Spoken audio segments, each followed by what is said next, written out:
ధర్మములు యజ్ఞయాగాదులు కానీ ధర్మ ధర్మాలు కానీ చేసే సత్యవ్రతం పాటించేవారు కానీ ఎవరూ లేరు.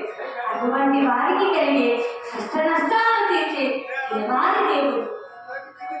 దేవాది దేవుడు ఆ నివాస ప్రభు ఎలా ఈ భూమి మీదకి అవతరించి వచ్చాడు, ఆ కుటుంబం వీడి ఈ వెంకటాచలం మీదకి ఎలా వచ్చాడు, ఈనాడు నేను వెంకట రూపంలో ఘనం చేయుచున్నది.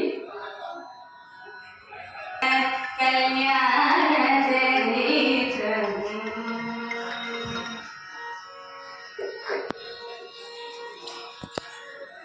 శ్రీనివాస కళ్యాణ చరిత్రము శ్రీకరము చక్రాల ధనురాల శ్రీనివాస కళ్యాణ చరిత్రము శ్రీకరము చక్రాల ధనురాల శ్రీనివాస